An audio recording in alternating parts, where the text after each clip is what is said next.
সাজমা ডিভোর্সের পর আজ অনেকগুলো মাস কেটে গেছে। সারাদিন সাজমা নিজের রুমের ভিতরে বসে থাকে, ঠিকমতো খাওয়া দাওয়াও করে না। অনেক দিন ধরে সাজমা জ্বরে ভুগছে, কিন্তু সে ডাক্তারও দেখাচ্ছে না। আসলে আমাদের কর্মফল আমাদের এই জীবনেই ভোগ করতে হয়, আর সাজমারও এখন কর্মফল ভোগ করার সময়।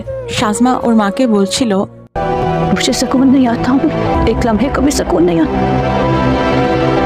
हर वक्त एक बेचैनी बेकरार जैसी है। ऐसा लगता है जैसे कोई बददुआ लगी हो मुझे।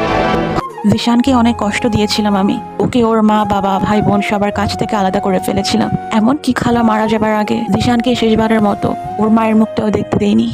খালার সাথে এত খারাপ আচরণ করেছিলাম, যেগুলো সহ্য করতে না পেরে খালা অকালেই মারা যায়। জিশানের ভাবির পেটের বাচ্চাটাও নষ্ট করে দিয়েছিলাম শুধু নিজের রাগ আর জেদ মেটাতে। জিশানের বোন হারিমের চরিত্রে দাগ লাগিয়েছিলাম। সোনিয়াকেও আমি ছাড়িনি। সোনিয়ার সাথে জিশানের অবৈধ সম্পর্ক আছে, এইসব মিথ্যা কথা সবাইকে বলে বলে সোনিয়াকে দেখতে আসা বিয়ের সম্বন্ধটাও ভেঙে দিয়েছিলাম।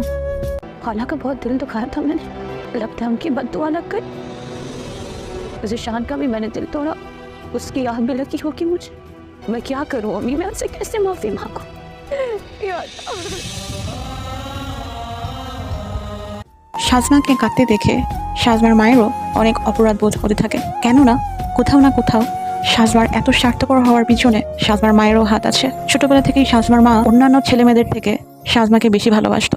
উনি সবসময় সাজমার সমস্ত অন্যায়, সমস্ত ভুল, সমস্ত অপরাধ সবার কাছ থেকে আড়াল করে এসেছে। সাজমার সমস্ত অন্যায় কাজে সাজমার মা মেয়েকে সাপোর্ট করেছিল, যার কারণে সাজমা আজকে এত স্বার্থপর হয়েছে। যেসব মা বাবারা আজকে আমার এই ভিডিওটি দেখছেন, সবার জন্যই এই সিরিজটি একটি শিক্ষা।